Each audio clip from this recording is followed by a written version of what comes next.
Hello दोस्तों, स्वागत है आप लोगों का घटना चक्र के ऑफिशियल यूट्यूब चैनल में। आज आपकी इकोनॉमिक्स की क्लास होगी। हम बताएंगे इकोनॉमिक्स कुछ बेसिक कॉन्सेप्ट। उसके बाद जैसे आप लोगों को पता ही है कि ये जो क्लास होगी वो आपकी क्वेश्चन बेस पे होगी, ठीक है। लेकिन उसके पहले हम आप थोड़ी देर इकोनॉमिक्स के बारे में बताएंगे कि इकोनॉमिक्स क्यों पढ़ा जाता है, इकोनॉमिक्स में क्या क्या अध्ययन करना है, कैसे अध्ययन करना है, इन सारी चीज़ों का जो है वर्णन किया जाएगा। देखिए, पहले हम देखते हैं इकोनॉमिक्स के बारे में कुछ चीज़ें। कोई भी सब्जेक्ट पढ़ते हैं जो केंद्र में होता है वह व्यक्ति होता है, ठीक है। इसी से हम यहाँ पे इकोनॉमिक्स की शुरुआत देखते हैं। इस व्यक्ति के लिए क्या अच्छी चीज़ें हो सकती है, इसका जीवन कैसे आसान हो सकता है, ठीक है। शुरू में प्रारंभ में क्या हुआ, जैसा कि हम लोग जानते हैं प्रारंभ में वस्तु विनिमय का साधन था, पैसा तो था नहीं, तो क्या करते थे, एक दूसरे से लेन देन होता था। हम उदाहरण के लिए समझते हैं, दो व्यक्ति थे, ठीक है। तो इसके पास मान लीजिए चावल है, ठीक है, इसके पास मान लीजिए कोई और चीज़ है। तो होता क्या था, वस्तु विनिमय के माध्यम से एक दूसरे का जो है कि एक्सचेंज हो जाता था, इनका जीवन चलता था। लेकिन धीरे धीरे जैसे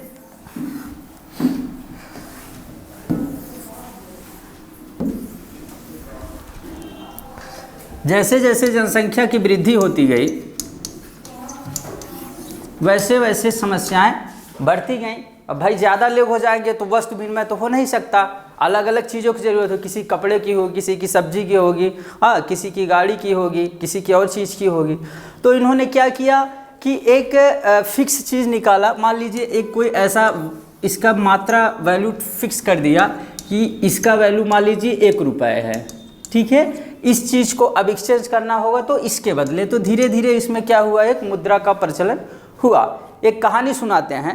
पहले क्या होता था, एक गांव था, तो उस गांव में एक लाला नाम का व्यापारी रहता था, ठीक है, लाला नाम का व्यापारी रहता था। तो गांव वाले क्या करते थे, शुरू में तो वस्तु विनिमय हुआ, वस्तु विनिमय के बाद जो है ये लाला के पास जाने लगे। लाला वहाँ का क्या था, एक साहू सेठ था, ठीक है। तो लाला की वैल्यू बढ़ती गई तो लोग यहाँ जाते थे, इसके यहाँ सामान लेते थे, तो ये एक सिक्का देता था, ठीक है, ये एक सिक्का देता था। तो धीरे धीरे इस सिक्के की वैल्यू बढ़ती गई कि सारे गांव के लोग आते थे। जब ये सब के लोग ये सिक्के पहुँचने लगे तो इसको वैलिड कर दिया गया, इस सिक्के को। अब गांव के लोगों को अगर आपस में एक्सचेंज करना होता था तो वो लाला के कॉइन को दे के सामान ले लेते थे, ठीक है। तो इसी प्रकार का ये मुद्रा का जो है प्रचलन हुआ। तो इस व्यक्ति के बारे में हम पढ़ेंगे। इस व्यक्ति के बारे में पढ़ेंगे, इसका जीवन कैसे होता है, ठीक है, बेहतर। इकोनॉमिक्स में इसके जीवन के बारे में पढ़ेंगे, ठीक है, उत्पादन के बारे में पढ़ेंगे, ठीक है, विकास के बारे में पढ़ेंगे, शिक्षा के बारे में पढ़ेंगे। मतलब इस व्यक्ति के जो जरूरी चीज़ें हैं उसका अध्ययन किया जाएगा। मतलब केंद्र बिंदु व्यक्ति होता है। इश्यू को देखकर बजट भी बनाया जाता है, पब्लिक को देख के बजट बनाया जाता है कि ये जनता के लिए क्या बेसिक चीज़ें होती है, ठीक है। तो अब आते हैं हम अपने क्वेश्चन पे। देखिए, यहाँ बहुत कॉन्सेप्ट तो आप लोगों का नहीं हो पाएगा क्योंकि क्वेश्चन फॉर्मेट में है तो समय भी कम है। तो हम कोशिश करेंगे कि उस क्वेश्चन बेस पे आपको कितना बेटर समझा सकते हैं।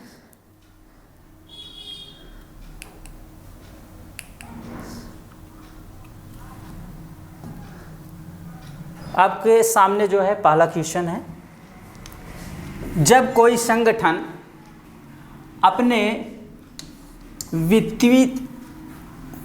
वित्तीय दायित्वों को पूरा करने या अपने लेन देन को भुगतान करने में असमर्थ होता है तो वह न्यायालय में के लिए आवेदन करता है, आवेदन दाखिल करता है। आपके सामने 4 ऑप्शन हैं, दिवालियापन, लेखा देय, लेखा प्राप्त, ऋण वित्त पोषण। देखिए, इकोनॉमिक्स में आप जीडी में हो या तो किसी भी बड़े एग्जाम के छोटे एग्जाम में अगर की पॉइंट पकड़ना जान रहे हैं तो इकोनॉमिक्स का क्वेश्चन सॉल्व हो जाएगा। इकोनॉमिक्स का आंसर उसके ऑप्शन में छिपा रहता है, क्वेश्चन से की पॉइंट मिलता है, उस शब्द को पकड़िएगा मिल जाएगा। और ये तो ज़्यादातर चर्चा में रहा है। आप लोग का ऑप्शन क्या जाता है इसमें, दिवालियापन, ठीक है। जिन जिन दोस्तों का दिवालियापन है वो सही है, ठीक है। ये क्या चीज़ है इसको हम बनाते हैं। देखिए, आप लोगों ने हाल में सुना होगा एनपीए, ठीक। अभी आज के भी पेपर में एनपीए के बारे में था। वित्त मंत्री ने कहा कि एनपीए जो है अभी डाटा के हिसाब से सबसे कम हो गया है एनपीए, ठीक है। तो ये हालांकि करंट का मुद्दा है। आपको देखते हैं नॉन परफॉर्मिंग एसेट।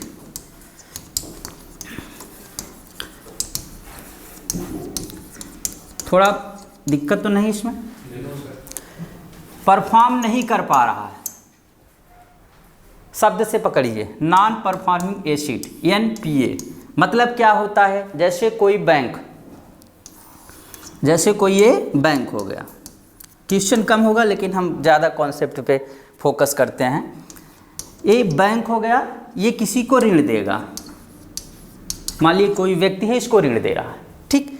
ये व्यक्ति बैंक को इसका पैसा जो मूलधन है वो भी नहीं चुका रहा है और ब्याज भी नहीं चुका रहा, ना तो ब्याज चुका पा रहा है ना तो मूलधन। और ये कंडीशन धीरे धीरे जब क्या 90 दिन तक गुजर जाती है, 90 दिन, ये क्वेश्चन पूछा गया है एनपीए कब डिक्लेयर किया जाता है? बेसिकली 90 डे, ठीक है। तो वो एनपीए कहा जाता है।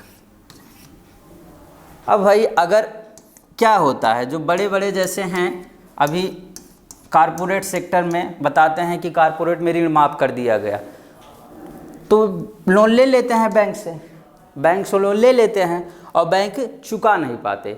उनका और एक तरीका होता है कि ठीक है कि ये वाला नहीं चुका पाए हैं और लोन दे दीजिए, फिर हम चुका देंगे, इससे कारोबार करके धीरे धीरे बैंक घाटे में चला जाता है। ऐसे 10 लोग ले लिए और पैसा नहीं चुका पाए तो बैंक का नहीं होगा तो दिवालिया हो जाएगा। न्यायालय उसको क्या करेगी? दिवालिया घोषित करेगी। अगर उसको दिवालिया घोषित नहीं करेगी तो और लोग को लोन देगा, ठीक है। या पब्लिक का पैसा बैंक में रहेगा तो बर्बाद हो जाएगा। तो पब्लिक के बचाने के लिए बैंक जो है कि न्यायालय जो होता है क्या, दिवालियापन उसको जो है सक्षम न्यायालय घोषित कर देता है। नहीं घोषित करेगा, सब पैसा जमा करेंगे, लास्ट में पंजाब की तरह जैसे सारे बैंक हुए, लोग पैसा जमा कर रहे हैं, पता लगा उसके पास जो पैसा था वो सब लेके फरार हैं। हाँ, तो इसलिए दिवालियापन घोषित किया जाता है कि पब्लिक उसमें पैसा ना जमा करे, उसकी जानकारी में रहे कि बैंक ठीक नहीं है, यहाँ हमारा पैसा सिक्योर नहीं है, ठीक है। ये छोटा सा कॉन्सेप्ट समझ में आ गया, ठीक। पहले क्वेश्चन में कोई दिक्कत नहीं। दिवालियापन और एनपीए क्या होता है, अगले क्वेश्चन चलते हैं।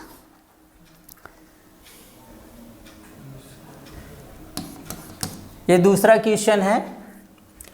19 जुलाई 2021 को लोकसभा में वित्त राज्य मंत्री पंकज चौधरी द्वारा दिए गए बयान के अनुसार भारत दुनिया में विदेशी मुद्रा भंडार का सबसे बड़ा धारक है। तो ये तो घुमाने के लिए बड़ा सा क्वेश्चन दे दिया, बस आपको समझना क्या है कि इसके अनुसार अगर यहाँ पे दिया है सन 21, 22, 19 का, तो थोड़ा ध्यान, लेटेस्ट पूछता है। कोशिश करिएगा कि जो इकोनॉमी सर्वे में रहेगा लेटेस्ट वाले में वो पूछता है, या तो बजट में, या तो आरबीआई का डाटा आता है उसी से लास्ट वाले से पूछता है। तो ये 2021 का पूछा हुआ है कि भारत का कौन सा स्थान था किसमें, विदेशी मुद्रा भंडार में, ठीक। तो क्या आएगा आप लोग का, क्या ऑप्शन जाता है? देखिए ये ऐसे क्वेश्चन के लिए परेशान ना हुआ करिए, क्योंकि ये फैक्चुअल क्वेश्चन होते हैं, इसमें कोई कॉन्सेप्ट नहीं है। आपको पता है तो पता है, नहीं पता है तो नहीं पता है, ठीक। ये फैक्चुअल क्वेश्चन है। ये आप अगर देखें हैं एक बार दो बार निगाह में है तो आ गया तो ठीक है, और नहीं आया तो इसमें टेंशन नहीं लिया जाता। सारे बच्चों के साथ यही होता है फैक्चुअल क्वेश्चन में, किसी भी सब्जेक्ट का हो, ठीक है। जैसे मान लो इतिहास है, अगर उसमें कुछ सन पूछ लिया, इनका राज्याभिषेक कब हुआ था, आ रहा है तो आ रहा है, नहीं आ रहा है तो नहीं आ रहा है, उसमें आप क्या दिमाग लगाएंगे? देखिए इसमें आपका क्या होगा, 5वां ऑप्शन होगा। लेकिन अभी लेटेस्ट में इकोनॉमी सर्वे 2021 और इसका देखेंगे तो भारत किसमें आ गया है, चौथे पे। पहले पे कौन है, पहले पे चीन है, दूसरे पे जापान है, तीसरे पे स्विट्जरलैंड है, स्विट्जरलैंड, ठीक। और चौथे पे भारत। तो ये डाटा चेंज हुआ, ठीक। तो अभी आपको क्या देखना है, भारत चौथे पे, पहले चाइना पे, 2 विशेष देखा जाता है कि कौन किस पे है। कोई डाउट इसमें? ये डाउट वाला, क्योंकि कॉन्सेप्ट तो था नहीं इसमें। अगले क्वेश्चन पे चलते हैं, कुछ हमने इसमें लिए हैं, अभी आगे चल के आपको जीडीपी वगैरह क्लियर कर देंगे कुछ कॉस्ट, क्योंकि कुछ बेसिक पता भी होना चाहिए ना, अभी क्वेश्चन ही पढ़ा दिए तो दिमाग में कुछ रहना भी चाहिए, तो आगे मिलेगा आपको। ये केंद्रीय बजट, अरे यार, 2021-22 में कर अभियोजन टैक्स लिटिगेशन को कम करने के लिए निम्नलिखित में से किस योजना का शुभारंभ किया गया। मतलब ये बजट में इसकी चर्चा की गई, 2020 में इसकी चर्चा की गई थी। हाँ, निर्मला सीतारमण वित्त मंत्री थी और 2020 में ही इसकी जो चर्चा की गई थी कि मतलब कर को आसान करने के लिए या उससे संबंधित जो समस्याएं हैं उसको समाधान करने के लिए कौन सा स्कीम लगाया गया था। पहला है आपका ये विवाद से वरदान, विवाद से विश्वास और विवाद पे विश्वास और विश्वास पे विश्वास। बड़ा कन्फ्यूजन क्वेश्चन है, ठीक है। ये योजना था, तो ये आपका अगर थोड़ा सा समझेंगे ऑप्शन के हिसाब से ही तो समझ में आ जाएगा। हाँ, जो विवाद है उसको विश्वास में बदलना, ठीक है, जो विवाद है उसको विश्वास में बदलना है और उसको जो है टैक्स का अपना दायरा बढ़ाना है, जो टैक्स के संबंधी समस्याएं हैं उसको जो है दूर करना है। बजट में, इसी बजट में 20 का है, 21-22 में देख लीजिएगा, बजट में जो स्कीम चलाई जाती है वो इम्पॉर्टेंट होती है। एक लाइन में बजट में जो स्कीम चलाई जाती हैं, ज़्यादा स्कीमें नहीं होती। जो आवंटित किया जाता है इसके लिए इतना, इसके लिए वो अलग चीज़ है, लेकिन जो प्लानिंग योजनाएं लाई जाए, जैसी योजना है ना, तो इस प्रकार का आप देख लीजिएगा। और अगर क्लास लगेगी तो हम एक अलग से दे देंगे डाटा, तो वो पूछने के चांसेस ज़्यादा रहते हैं, ठीक है। 1-2 स्कीम हर साल का ठीक कुछ नई ज़रूर लाई जाती है, तो उस पर आप लोग जो है फोकस कर सकते हैं।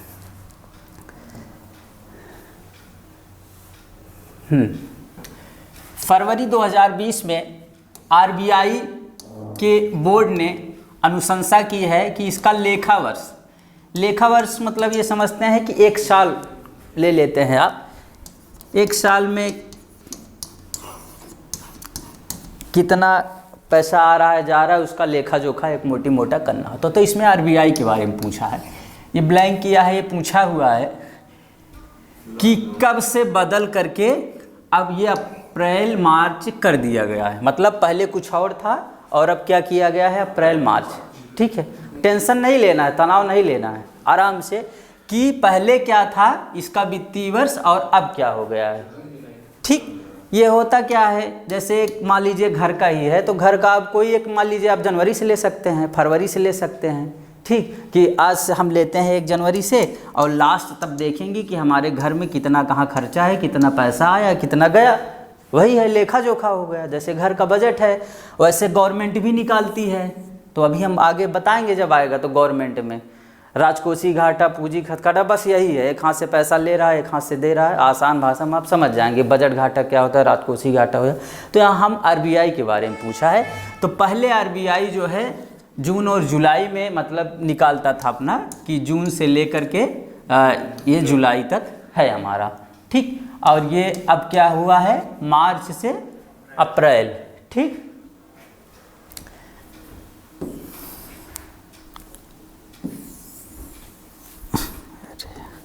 ये चुनने का पीरियड ये है कि लगभग ये मान लीजिए कि ये वैकेशन का समय होता है, मार्च अप्रैल या जून तक का, इसी लिए जो है ये समय चुना जाता है।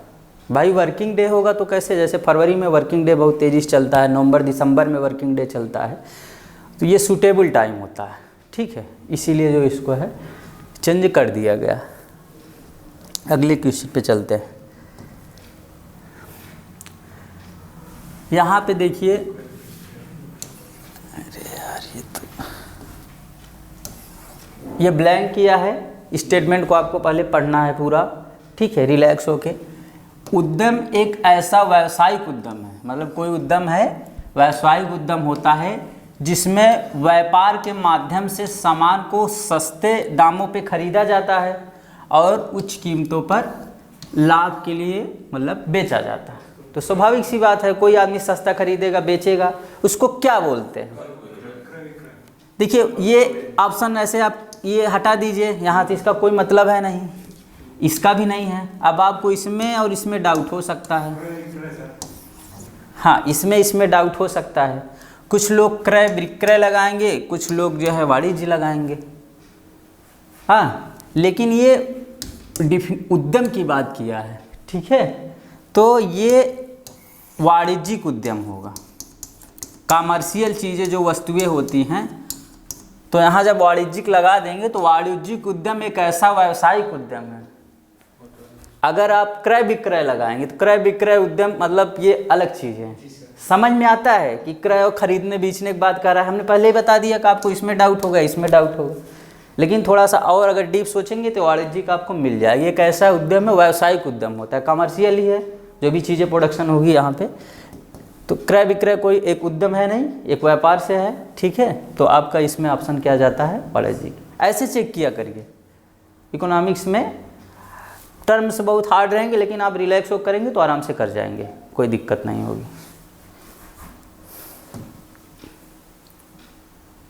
हाँ, अब आ रहा है धीरे धीरे क्वेश्चन, इधर आपको मिलेगा क्वेश्चन। हम सेट आगे पीछे हो गया है, तो मैं सोच रहा हूँ यहाँ पे जीडीपी बता दूँ, फिर इसका इसमें, तभी इसका मतलब निकलेगा।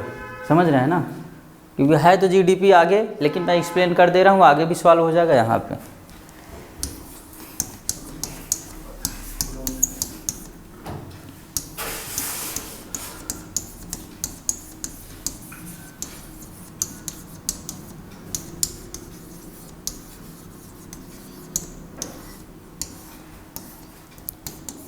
ग्रास मतलब क्या है, कुल। हाँ, डोमेस्टिक क्या, घरेलू ना, सकल भी कह सकते हो ना, सकल घरेलू उत्पाद लिखते हो ना। हाँ, किसी अर्थव्यवस्था में किसी कंट्री की बात करता है। आप समझ लिए, जीडीपी भूलेंगे नहीं, ठीक। किसी अर्थव्यवस्था में एक निश्चित वर्ष कितना लिया जाता है, लगभग 1 वर्ष का लिया जाता है, ठीक। इसी अर्थव्यवस्था में 1 वर्ष में उत्पादित क्या क्या उत्पादित हो सकता है, या तो वस्तु का प्रोडक्शन होगा या तो सेवा का। वस्तु और सेवाओं का अंतिम मौद्रिक मूल्य क्या कहलाता है, जीडीपी। किसी अर्थव्यवस्था में 1 वर्ष में उत्पादित अंतिम वस्तुओं और सेवाओं का मौद्रिक मूल्य जीडीपी कहलाता है। अब इसमें हम एक एक टर्म समझाएंगे, ठीक। ये तो बड़ा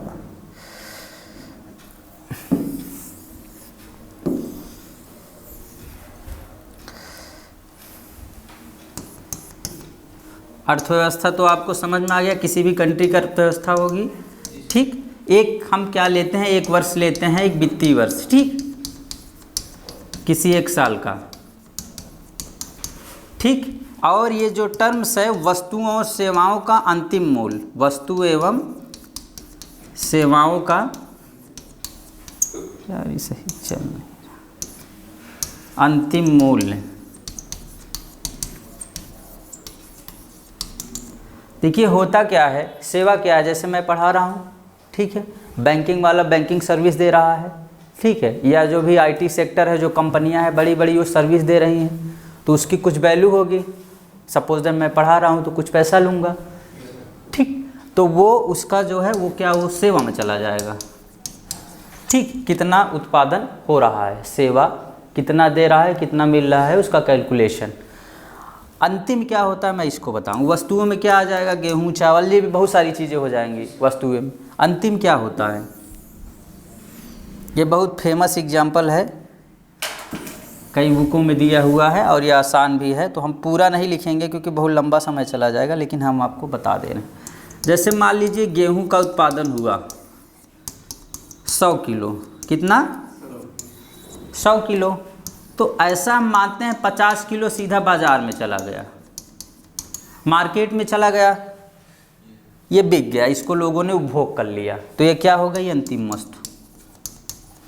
आराम से समझिए बस ये, ठीक। ये 50 किलो मान लीजिए आप आटा बन गया, ठीक, आटा ये गया बेकरी में, अब बन गया ब्रेड, ठीक। तो ये आटा तो अंतिम मूल्य है नहीं, 50 किलो मान लीजिए आटा था ये, ये बन गया यहाँ 50, 25 कहाँ चला गया, ये अंतिम हो गया। अब इसके बाद इसका प्रयोग तो है नहीं ना, लास्ट वैल्यू निकालेंगे। अब इसके बाद ये मान लीजिए रेस्टोरेंट में चला गया, ठीक। तो ये इसका अंतिम वैल्यू क्या होगा, इसका 25 किलो का यहाँ होगा, ठीक। जो अंतिम उपभोग होगा, बीच की मीडियम चीज़ें नहीं मानी जाती, इसीलिए हमने वहाँ अंतिम वस्तुओं और सेवाओं का मौद्रिक मूल्य, ठीक।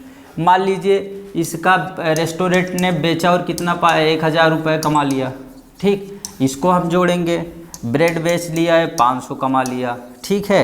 ये हो गया, मतलब कितना हो गया आपका, मान लीजिए ये 1500 हो गया। मौद्रिक मूल्य मतलब पैसे में माप लेते हैं, और ये बाज़ार का जो मूल्य हो गया इसको मान लेते हैं। ये बीच वाला जो है हम नहीं जोड़ेंगे, ठीक। जिसके बाद उपभोग हो उसका मार्केट में कोई वैल्यू ना हो, अंतिम है, ठीक है। अब फिर से डिफिनीशन ध्यान से सुनिए हम क्या कह रहे हैं।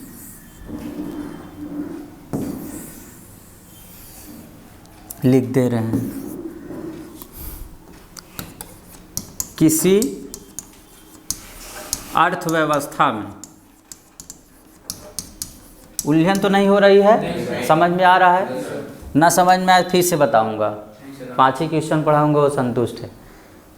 किसी अर्थव्यवस्था में उत्पादित, एक तो इसमें दोनों,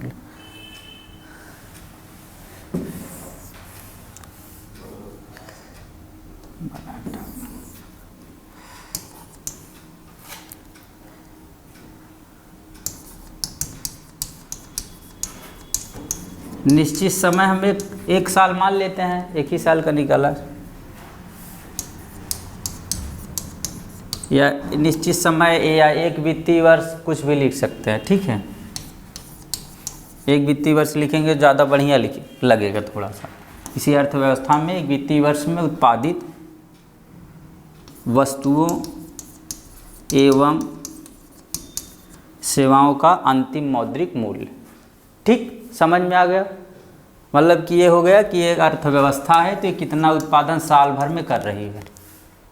अब देखिए हम और आपको कहाँ बोल दें, ऐसे क्या आप लोग लिख लेंगे, ठीक है। किसी अर्थव्यवस्था में एक वित्तीय वर्ष में उत्पादित वस्तुओं एवं सेवाओं का अंतिम मौद्रिक मूल्य जीडीपी कहलाता है, ठीक। वस्तु एवं सेवा का अंतिम मौद्रिक मूल्य जो होता है वो जीडीपी कहलाता है।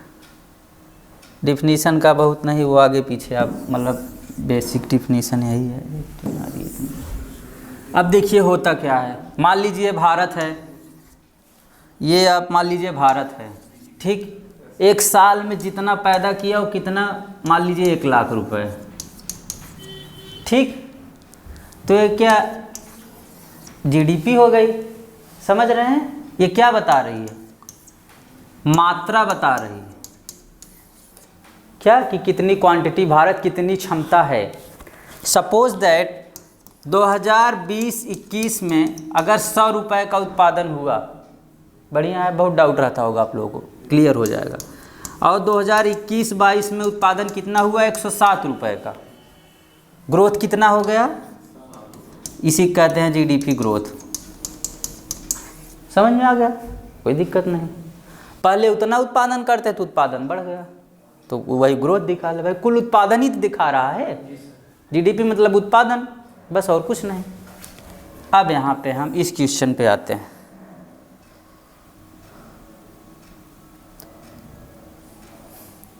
एनडीपी वगैरह भी बता दें,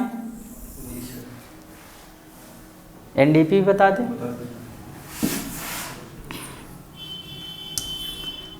यार ये जीडीपी हमने देख लिया, ठीक। अब बताइए, जैसे कोई चीज़ बनाएंगे, कोई चीज़ निर्माण करेंगे तो उसमें कुछ हास्य होगा। जैसे मशीन अगर कुछ चीज़ बना रही है तो उसमें खर्चा लगेगा, या यहाँ पे है तो बिजली का सारी चीज़ें खर्चा लगेगी, ठीक है, इनका रेंट देना पड़ेगा। तो कुछ नहीं, बहुत डीप नहीं जाएंगे।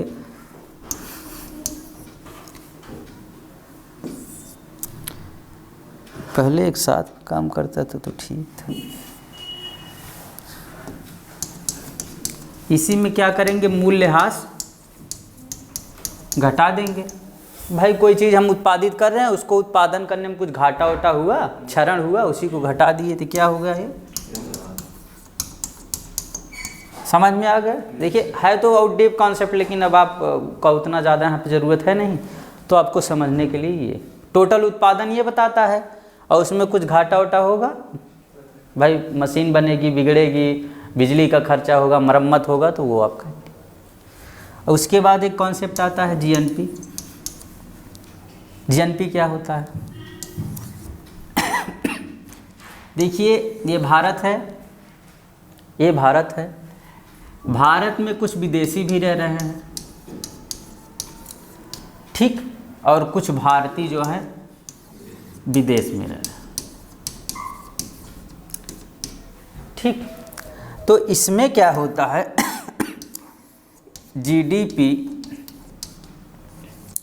प्लस जो भारत के लोग बाहर कमा रहे हैं, जैसे सऊदी अरब मज़दूर हमारे बहुत सारे जाते हैं, सऊदी अरब में, यूएई में, अमेरिका में, जो बाहर जो पैसा भेजते हैं वो भारत के जीडीपी में जुड़ जाएगा, और जो यहाँ बाहरी लोग काम करते हैं वो उसमें घट जाएगा। मतलब ये विदेशों से अर्जित आय माइनस विदेशियों द्वारा भारत में अर्जित आय, ठीक है। अगर ज़्यादा भारत के लोग पैसा कमा रहे हैं तो जीएनपी क्या हो जाएगा? ज़्यादा हो जाएगा। GNP equal to GDP plus Indian minus, ऐसे समझ लीजिए आई माइनस है। अगर भारत के लोग बाहर कमा रहे हैं, मान लीजिए 10 रुपये कमा रहे हैं, अब फॉरेनर जो हमारे यहाँ है वो 5 ही रुपये कमा रहे हैं, 10 रुपये आया 5 ही रुपये गया, तो ये बढ़ जाएगा कि जीडीपी में 5 रुपये बढ़ जाएगा। अगर विदेशी हमारे यहाँ ज़्यादा कमा रहे हैं, 10 रुपये कमा रहे हैं, भारत के लोग जो बाहर है वो 5 ही रुपये कमा रहे हैं, तो माइनस में चला जाएगा ये जीएनपी। समझ में आ गया? बहुत डीप कॉन्सेप्ट, जाने की ज़रूरत नहीं है, ठीक। जीडीपी हो गया, कुल उत्पादन की बात करता है, उसमें मूल्यह्रास घटा दिए को क्या हो गया? एनडीपी हो गया। जीडीपी एनडीपी, जीएनपी क्या हुआ? जीडीपी प्लस जो हमारे लोग बाहर कमा रहे हैं उनका इनकम, और जो यहाँ कमा रहे हैं उनका माइनस कर देंगे। अब उसमें क्या कम ज़्यादा है वो आप देखेंगे, उसको और डिस्क्राइब करना है, लंबा हो जाएगा आप, ठीक है।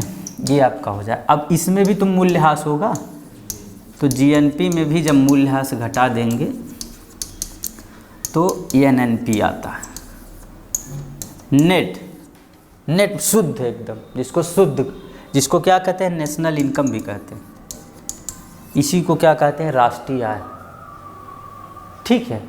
मतलब इसमें प्योर क्या है? भारत के लोगों का उत्पादन है, बाहरियों का नहीं है। अब इसमें कोई मूल्यह्रास भी नहीं है, जो मूल्यह्रास था वो घटा दिया हमने, ठीक। तो ये नेशनल इनकम मतलब भारत की राष्ट्रीय आय है। तो हमने क्या बताया? 4 कॉन्सेप्ट बताया। कंफ्यूज नहीं है?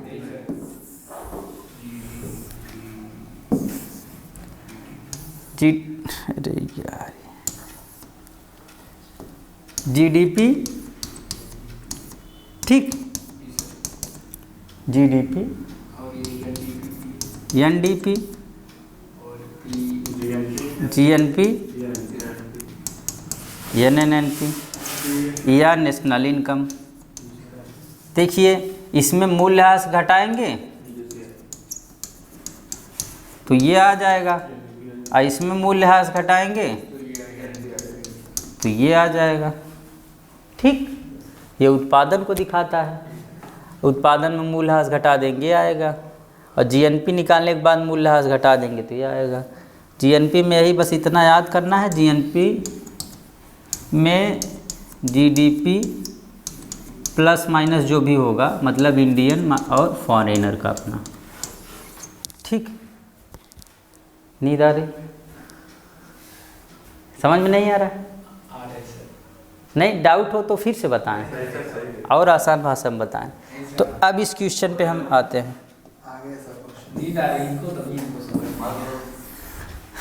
इकोनॉमिक्स है, अब आसान भाषा में अब कोशिश कर रहे हैं कितना और समझा दें। नहीं, क्वेश्चन पे था, हम क्वेश्चन पढ़ा के निकल जाते ना, वो अलग कि आंसर बता देते। अरे पढ़े रहेंगे ठीक है, क्वेश्चन कुछ कॉन्सेप्ट रहेंगे। तो अच्छा, अगला क्वेश्चन है ना, इसी क्वेश्चन पे तो हम लोग चर्चा करते हैं। हाँ, अब यहाँ पे आते हैं, किसी देश की औसत आय की गणना कैसे की जाती है। अब आप लोग बताएंगे, हमने नेशनल इनकम बता दिया, अब आप लोगों से हम पूछेंगे कि कुछ समझ में आया है कि नहीं। देखिए, मतलब मान लीजिए भारत में जनसंख्या 10 लोग हैं। अगर भारत में 10 लोग हैं तो अगर इनकम भारत की 100 रुपये है तो ये क्या, यही तो औसत आय निकलेगा ना, कि एक आदमी के हिस्से में कितना पैसा आएगा, 10 रुपये। वही चीज़ पूछा है, कौन सा आंसर सही होगा आप बताइए। देश की कुल आय की जनसंख्या को, देश की कुल आय को उसकी जनसंख्या से विभाजित करके, देश की कुल आय से जनसंख्या को घटा करके, देश की कुल आय तथा इसकी कुल जनसंख्या का गुणनफल करके, और देश के सभी निवासियों को कुल आय। अगर बता दिए तो समझ में आया कि आप लोग समझे हैं। क्या आंसर है सर? 2 आप पढ़ लीजिए। ए ना?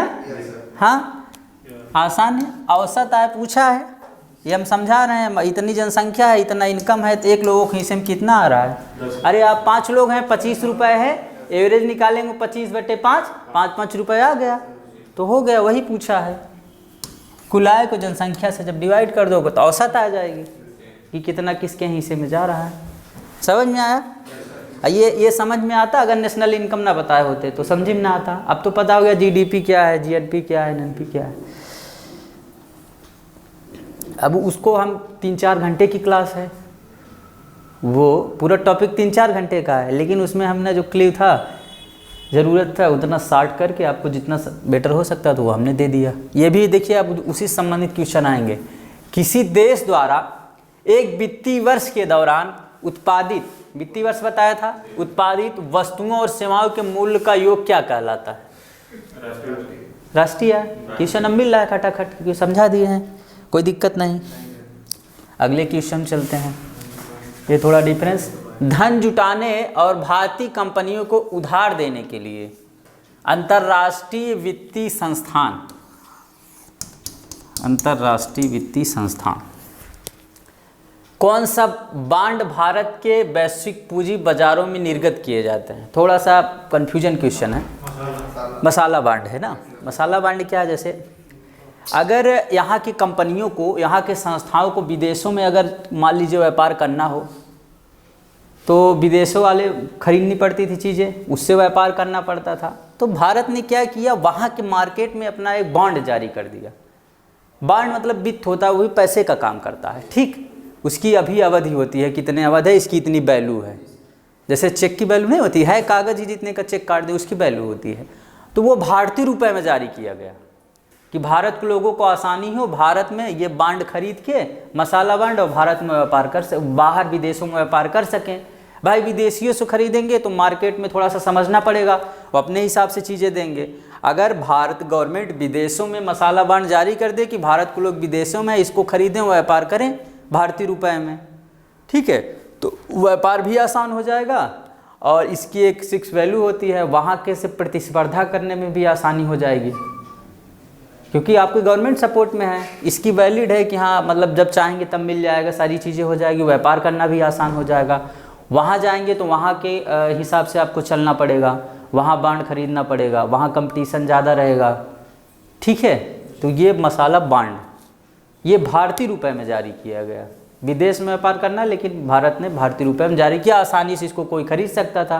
विदेश में आप रजिस्ट्रेशन कराइए, ट्रांसफ़र कराइए, तमाम दिक्कतें होती थी व्यापार करने में भी। तो ये चीज़ें हैं, ठीक है। मसाला बॉन्ड याद था तो खूब हाईलाइट था। ये कौन फैक्चुअल क्वेश्चन है। स्वर्ण जयंती ग्राम स्वरोजगार योजना की शुरुआत कब हुई?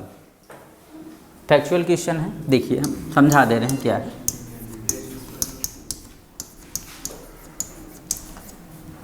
1 अप्रैल 1999। यहाँ स्वर्ण जयंती ग्राम स्वरोजगार हो, मतलब गांव में ही रोजगार देना, ग्राम स्वरोजगार, ठीक। ग्राम स्वरोज मतलब वहाँ आपको प्रशिक्षित करेंगे, यहाँ पे आपको प्रशिक्षण दिया जाएगा और स्किल दिया जाएगा, और इन सब के माध्यम से जो है आपको गांव में रोज़गार उपलब्ध कराने की बात की गई है। स्कीम ये गया था, इसमें 75:25 का वो है रेशियो, कि मतलब 100 रुपये है तो इतना सेंट्रल गवर्नमेंट देंगी, इतना राज्य गवर्नमेंट देगी। इसका मतलब ये होता है, कहीं लिखे देखना तो ये मतलब होता है, ठीक है। इसी का नाम 2011 में बंद करके NRLM कर दिया, राष्ट्रीय ग्रामीण आजीविका मिशन, ठीक है। 2011 में इसका नाम क्या कर दिया गया, राष्ट्रीय ग्रामीण आजीविका मिशन, ठीक। तो ये फैक्चुअल ऐसे पूछेगा डायरेक्ट कि ये कब शुरू किया गया था, या इसका नाम पहले क्या था। एक वहाँ से बन सकता है, एक यहाँ से। राष्ट्रीय ग्रामीण आजीविका मिशन जो है इसका 2011 में, ठीक है, नेशनल रूरल लाइवलीहुड मिशन, ठीक, इसका नाम कर दिया गया। कोई दिक्कत इसमें, स्कीम है। इसमें आप लोग महात्मा गांधी नरेगा वाला देख लीजिएगा, वो अक्सर पूछा जाता है, ठीक है, बहुत हाईलाइट चीज़। कितने दिन का रोज़गार मिलता है, गांव में भी मनरेगा की है, शहरों में भी है। IAS इंटरव्यू में भी पूछा गया था हाल में, लड़का बता नहीं पाया, कन्फ्यूज हो गया शहरों में कहाँ होता है, तो उसमें कंडीशन है शहरों में भी होता है, ठीक है। उसमें कंडीशन देखेंगे कितना आपका मतलब वो है, ग्रामीण आबादी है, रोज़गार कितना, उस हिसाब से इम्प्लीमेंट है। हाँ, तो वहाँ पे भी है कितने दिन का रोज़गार मिलता है, ये सारी चीज़ें उसमें आप देख लीजिएगा। और उसमें अगर आप 15 दिन काम मांगे, 15 दिन काम नहीं मिलेगा तो आप रजिस्ट्रेशन कराएंगे तो आपको बैठे बैठे पैसा मिलेगा। जो रूल है लोगों को पता नहीं है, लेकिन उसमें नियम है, ठीक है। आप अगर जानकारी है तो आप ले सकते हैं। आपको मतलब ये आपका एक अधिकार है, काम का अधिकार, जीवन का अधिकार, शिक्षा का अधिकार, शुद्ध हवा का अधिकार, शुद्ध पानी का अधिकार। पॉलिटी आप पढ़ेंगे तो उसमें सारी चीज़ें मिलेगी।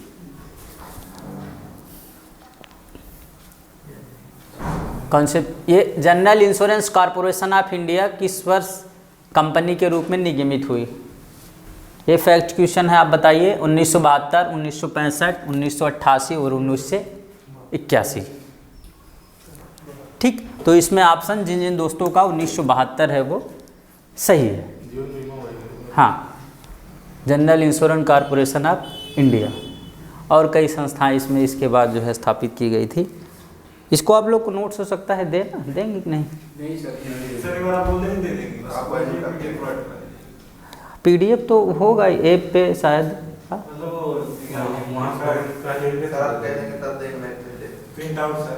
ठीक है, देख हम बात कर लेंगे भाई, अगर सुविधा होगी इनके हाथ तो दे देते। हाँ, तो रीजनिंग की मिली तो इसको तो GS का भी दे दे, उसमें क्या करना। ये क्वेश्चन है GDP। अब यहाँ एक कॉन्सेप्ट बताएंगे है आपको, आधार वर्ष और चालू वर्ष।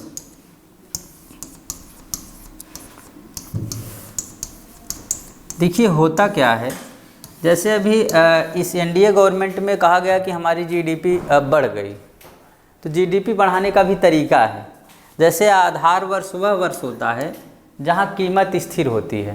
कीमत स्थिर मतलब ये होता है कि जहाँ मुद्रास्फीति कम हो, ठीक है, तो वहाँ पे उसको आधार वर्ष। जैसे 2011-12 अगर हम GDP की गणना 11-12 पे करेंगे, आधार वर्ष माना स्थिर कीमत माना, ज़्यादा महंगाई ना हो, ठीक है, मतलब एक अस्थाई माना जाता है। ये मान 11-12, 12-13 जो भी है, ठीक। अभी तक 11-12 आधार वर्ष होता है। अगर आप GDP की गणना चालू वर्ष कर दी, या 15-16 किए, GDP 2% भाग गई थी, गवर्नमेंट चिल्लाने लगी GDP बढ़ गई। किसी की गवर्नमेंट रहे, अगर आधार वर्ष छोड़ के चालू वर्ष पे जो समय चल रहा है उस पर GDP गणना करेंगे 2 से 2.5% तड़ाक से बढ़ जाएगा। महंगाई भी रहती है ना, 3-4 साल पिछला ही आधार वर्ष मान के गणना होती है GDP की, जहाँ महंगाई वही कम रहता है। तो कॉन्सेप्चुअल है, लेकिन 2% GDP पर कोई बढ़ी है। इसमें देखिए क्वालिटी की बात तो है नहीं, GDP के उत्पादन को बढ़ाता है, क्वांटिटी बताता है ना, क्वालिटी की बात तो हो नहीं। क्वालिटी अब आपको बताएंगे PCI, प्रति व्यक्ति आय के बाद विकास, आर्थिक समृद्धि अगर आएगा तो बताएंगे।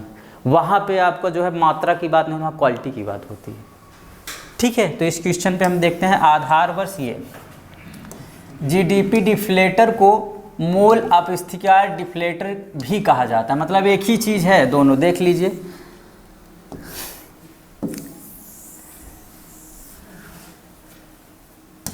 इसका एक फार्मूला होता है नॉमिनल जीडीपी बटे रियल जीडीपी। रियल मतलब वास्तविक, ये आधार वर्ष पे निकाली जाती है। रियल जीडीपी जो होती है आधार वर्ष पे निकाली जाती है। हाँ, वास्तव मतलब सही मूल्य बताए ना, इसमें तो इन्फ्लेशन रहता है, महंगाई रहती है, इसे भगा हुआ दिखाएगा। ठीक है गुड़े, ये नॉमिनल जीडीपी नाम मात्र का दिखता है। हम 11-12 छोड़ के 14-15 महंगाई है, 100 रुपये वाली सामान 120 बिक रही है, गणना करेंगे भाग जाएगा। ठीक है, जीडीपी बढ़ा के दिखा दी जाती है। तो इसमें जो है आंसर आप अंतर्निहित होता है इनमें इन्फ्लेशन। ये इन्फ्लेशन निकालने का फार्मूला है, ये इन्फ्लेशन निकालने का फार्मूला है। तो यहाँ आपको समझ में आया नॉमिनल जीडीपी और रियल जीडीपी।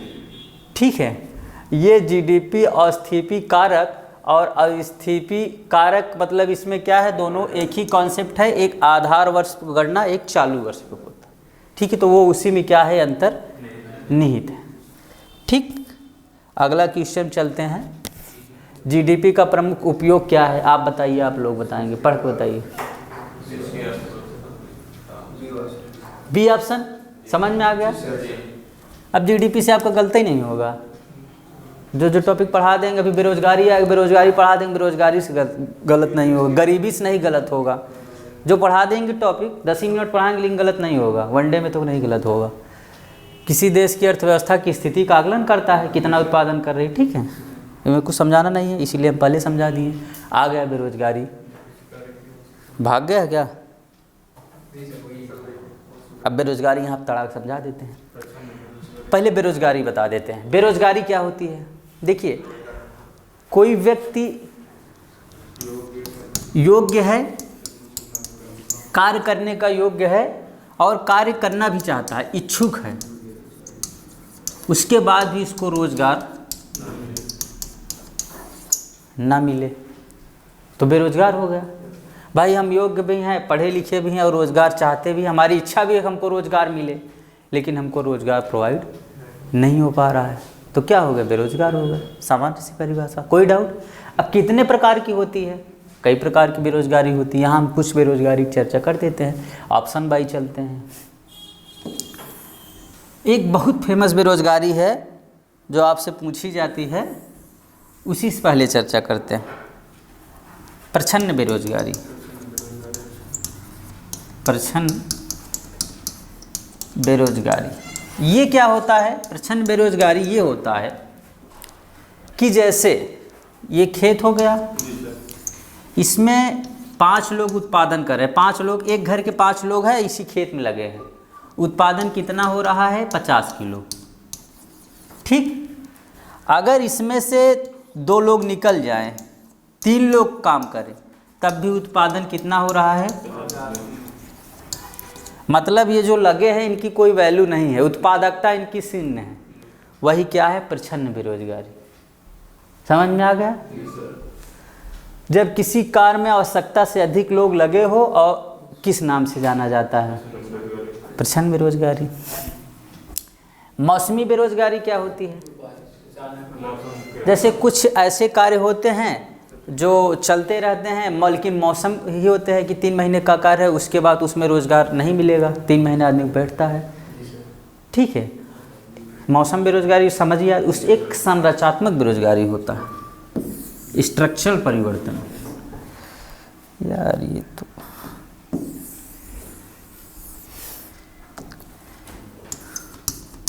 संरचनात्मक बेरोजगारी,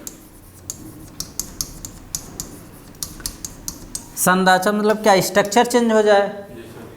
ठीक, जैसे मार्केट में मान लो कंप्यूटर वाले बच्चों की ज़रूरत है, ठीक है, कि स्किल चाहिए कंप्यूटर, लेकिन हमारा जो है स्किल नहीं है।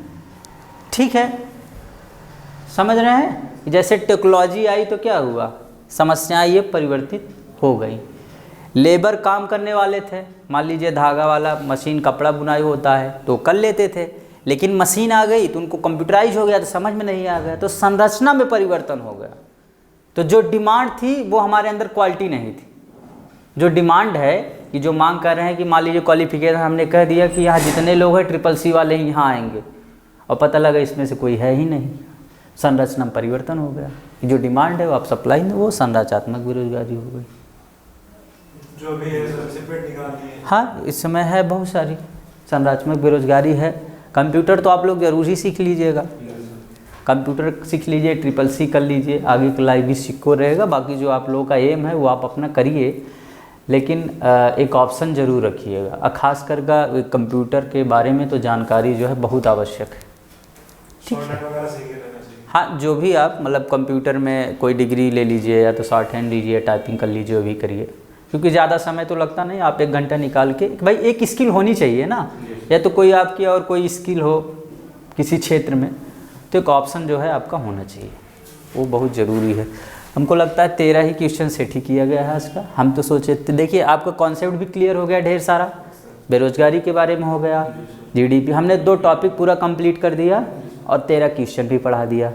हाँ, अगर अभी तक कोई चीज़ न समझ में आई हो तो आप पूछ सकते हैं, उसको हम फिर और आसान भाषा में और डिस्क्राइब करके बताएं। अभी तक क्लास में कोई दिक्कत नहीं, समझ में आया ना? ठीक, धन्यवाद।